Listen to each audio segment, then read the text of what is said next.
지난 시간에 뭘 배웠냐면 우리가 뭘 살펴보았냐면 우리 그리스도인의 예언과 성취, 그리스도의 예언과 성취 서론을 살펴보았습니다.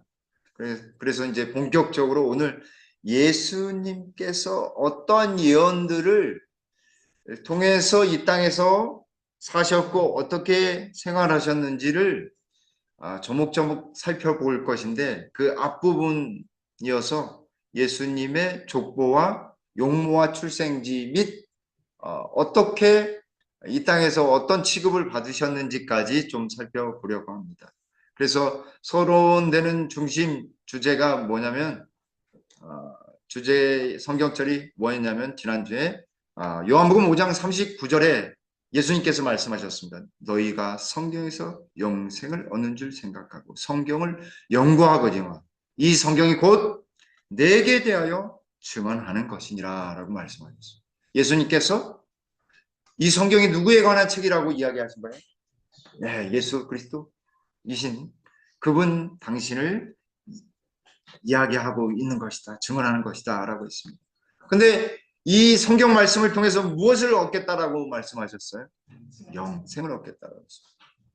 누구를 통해서 영생을 얻기 때문에 그럴까요? 네, 예수님을 통해서 그랬습니다.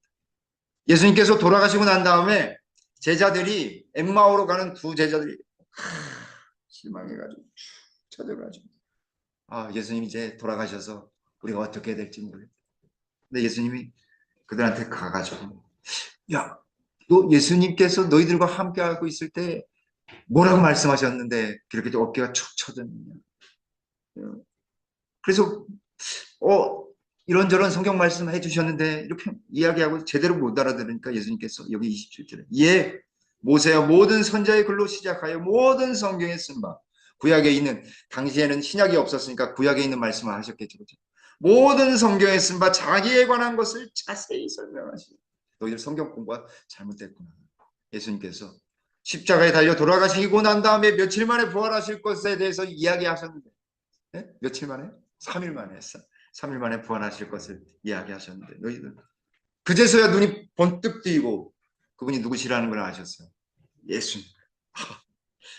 44절에 예수님이라는 걸 아신 다음에 예수님께서 곧 모세의 율법과 모세오경 앞에 책 5책하고 선지자의 글과 선지서들을 말하는 거죠. 그리고 시편에 가리켜 여기 시편뿐만 아니라 이 지에서 성문서를 가리키는 대표적인 말입니다. 그래서 구약 성경에 있는 모든 것이 이루어져야 하리라 한 말이 이것이니라 하시고라고 했어요.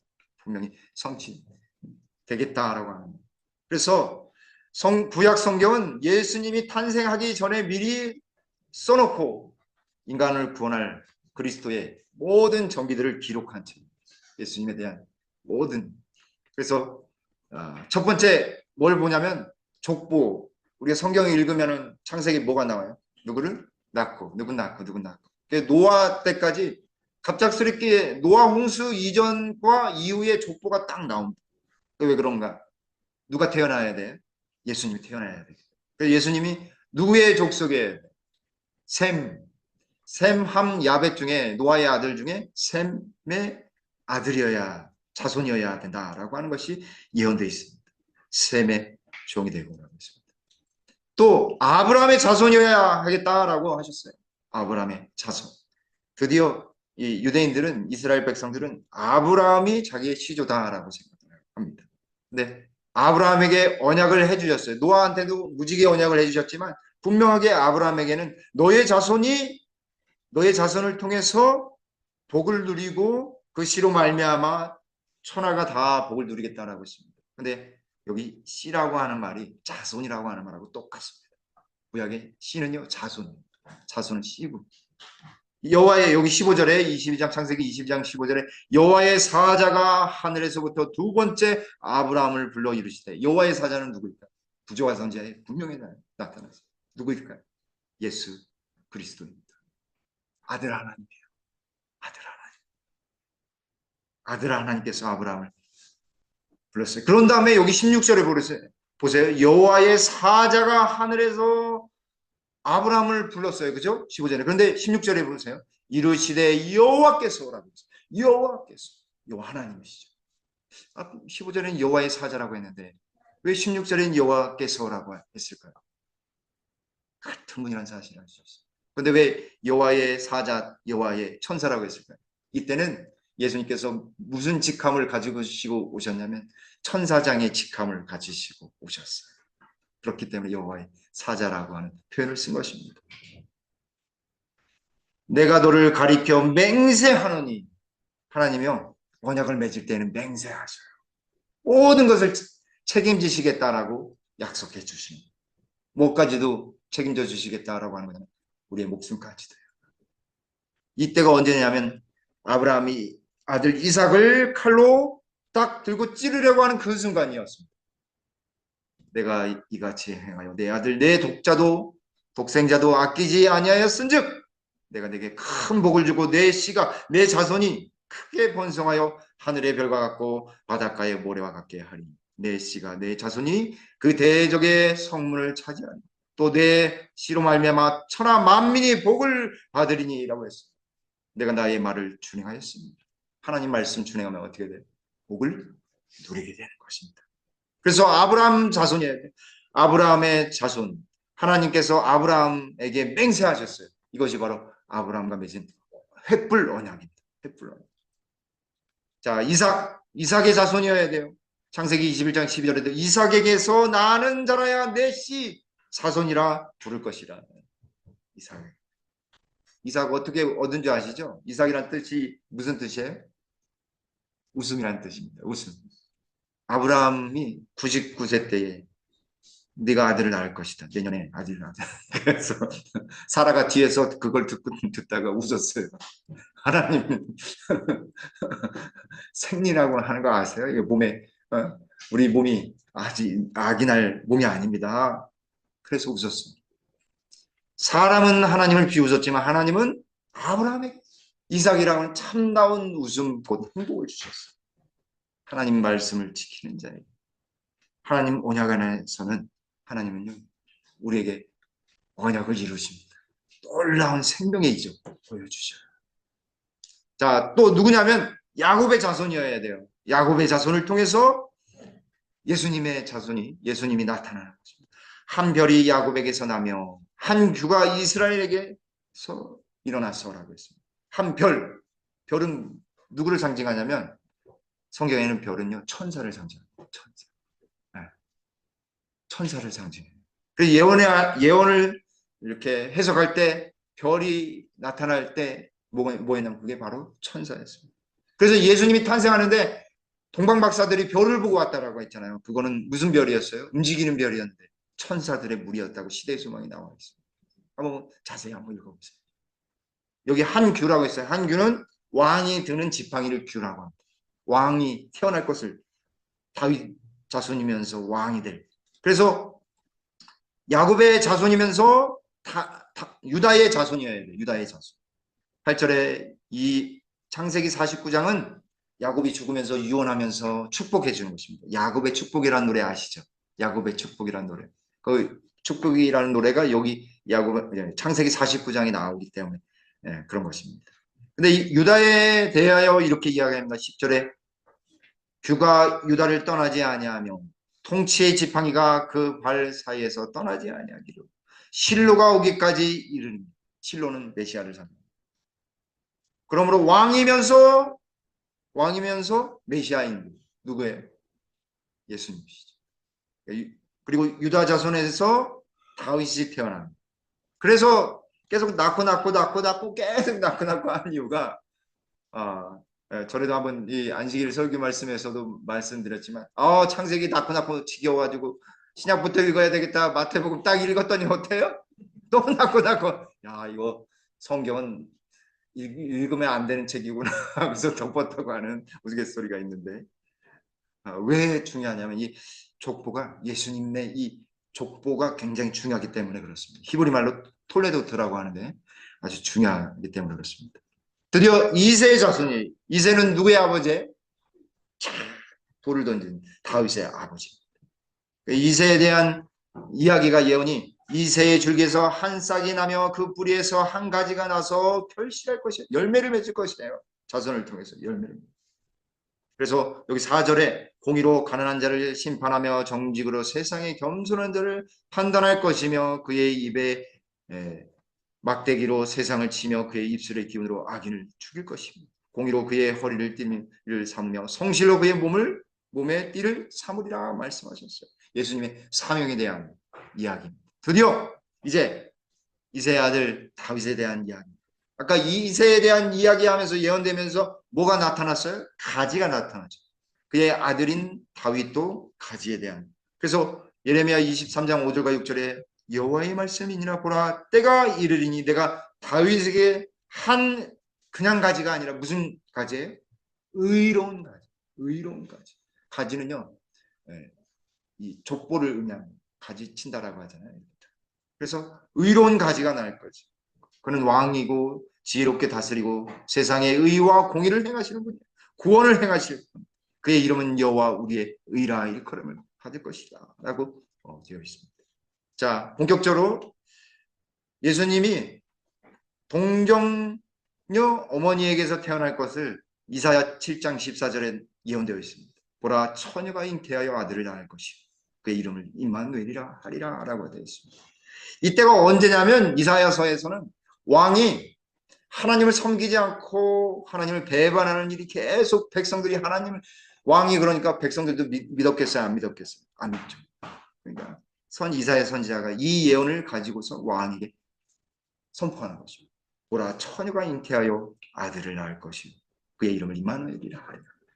있을 수 있는 일이에요? 없는 일이에요? 처녀가 아들을 낳는다면 있을 수 없는 일입니다. 하나님이 그런 상황 속에서도 0.0000000 제로가 될지라도 하나님 포기하지 않으시고 인류를 구원하시겠다라고 하는 그 예언을 해놓으셨어요. 드디어 때가 이르렀어요. 마태복음 1장 22절 23절 이 모든 일이 된 것은 주께서 선지자로 하신 말씀을 이루려 하심이니 이르시되 어떤 선지자예요? 이사야 선지자. 보라 처녀가 잉태하여 아들을 낳을 것이니 그 이름을 임마누엘이라 하리라 하셨으니 이를 번역한즉 하나님이 우리와 함께 계시다 하리라. 예수님이 그냥 오신 게 아니라 예언의 말씀을 이루시기 위해 오셨어요. 우리와 함께 하시는 하나님, 그 하나님이 어떤 하나님인지 보여주기 위해 이 땅에 오셨다라고 하는 것입니다. 임마누엘 하나님, 우리와 함께 하시는 있을 수 없는 그 일이 일어났어요. 그래서 예수님이 탄생하셨을 때 모든 하늘의 지적인 존재들과 우주에 있는 존재들이 하나님이시면 창조주 하나님이 아기로 태어난 것을 경외에 맞이하면서 깜짝 놀라가지고 너무너무 놀라가지고 예수님을 바라봤다고 합니다. 근데 이 땅에서 예수님이 어떤 모습이셨을까요? 이사야 53장에 보면 여기 고난받는 종의 노래가 아주 핵심적인 노래가 이사야 53장에 나오는데 여기 2절 말씀에 그는 주 앞에서 자라나기를 연한 순 같고 마른 땅에서 나온 뿌리 같아서 고운 모양도 없고 품체도 없은즉 우리가 보기에 흠모할 만한 아름다운 것이 없도다. 외모적으로는 어때요? 외모적으로는 제가 보기에는 그냥 평범하시게 그냥 평범하게 생기셨을 것 같아요.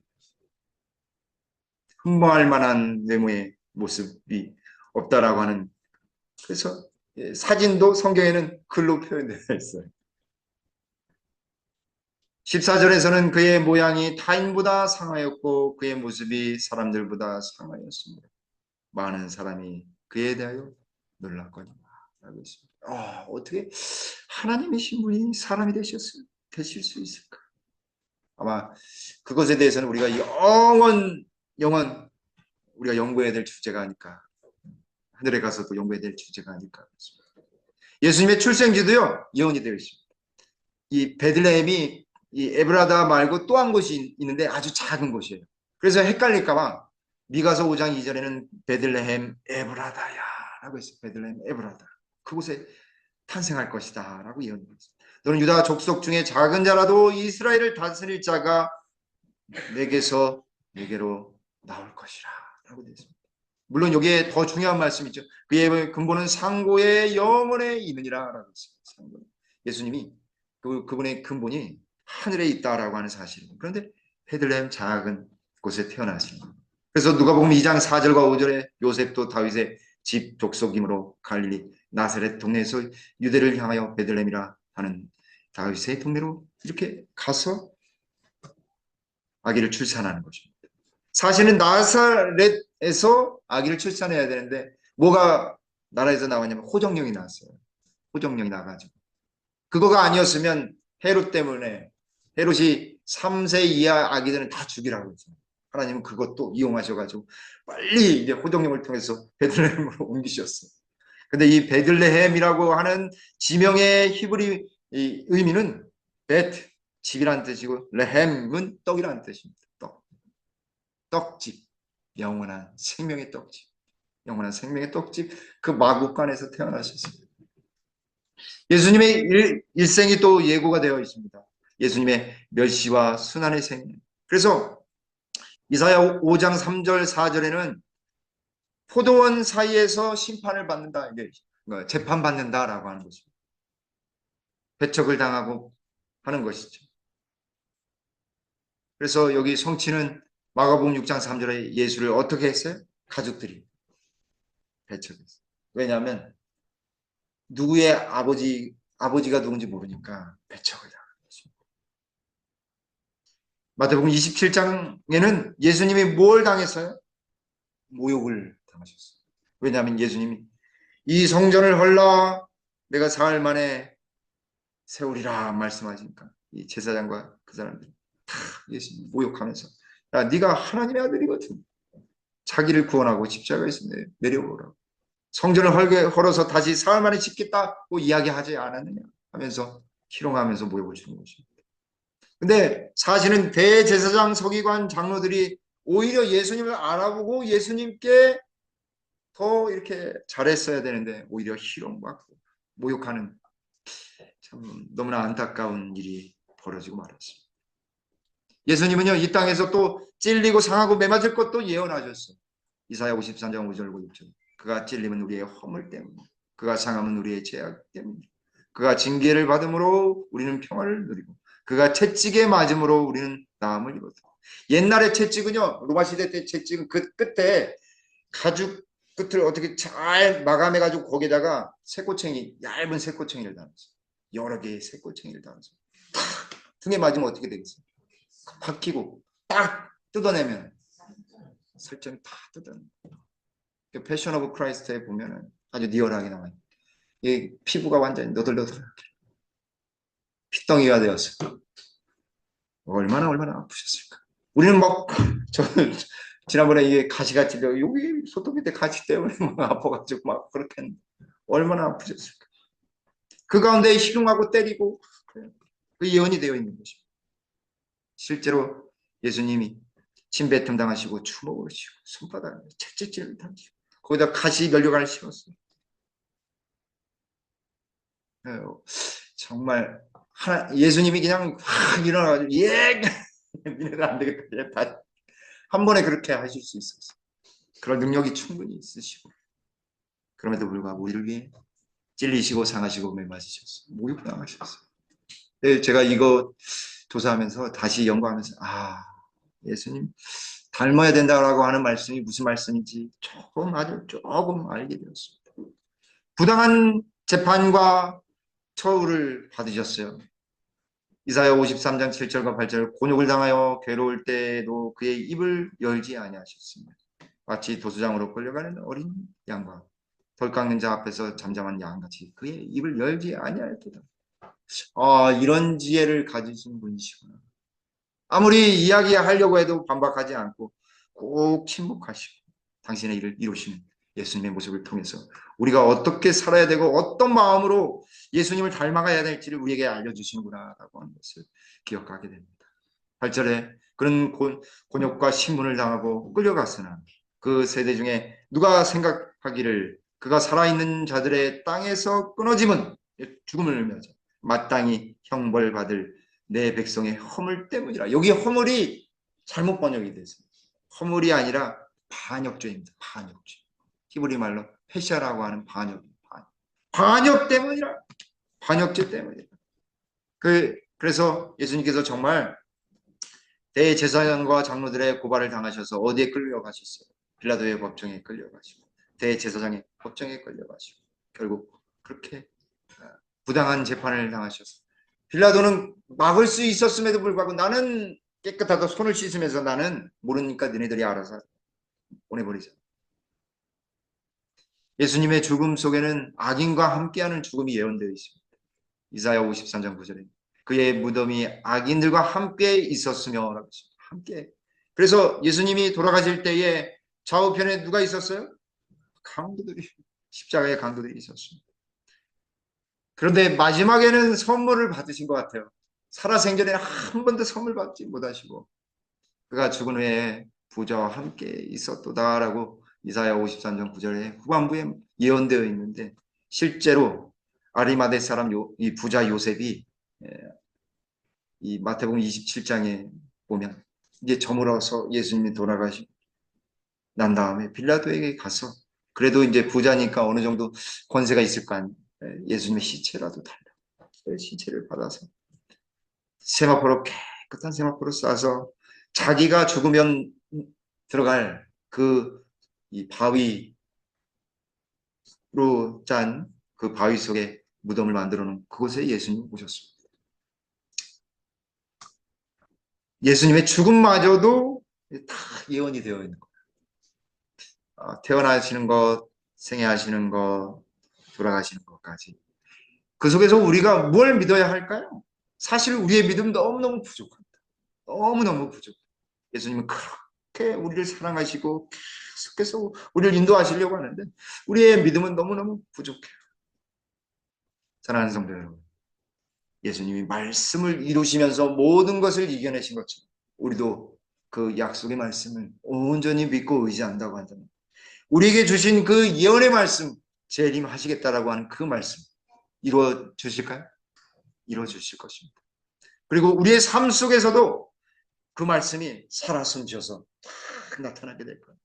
여러분, 우리의 마음 고난 중에 힘들고 어렵더라도 여기 있는 말씀 파란색 글씨처럼 확고히 어떻게 하라고요? 신뢰하라. 하나님의 말씀은 참되시다. 그대들의 하늘 아버지께서 미쁘신 그분인 것처럼 믿음직스럽게 행동하라. 예수님처럼 그렇게 말씀 묵묵히 이루시고 우리를 위한 구원의 사랑을 온전히 이룬 것처럼 우리도 하나님의 말씀을 통해서 우리 속에 이루실 하나님의 뜻을 이루는 우리 모두가 되길 간절히 바라면서 말씀을 드리겠습니다. 아버지 하나님, 예수님 이 땅에서 받으신 고난이 너무나도 큼에도 불구하고 그 모든 것 참으시고 우리를 위한 구원의 역사를 이루신 것처럼 우리도 예수님의 모본을 따라 말씀대로 살아가며 예수님처럼 묵묵히 하나님의 뜻을 따라가는 그래서 하나님의 뜻을 이루는 온전한 백성들 되도록 주님 인도해 주시옵소서.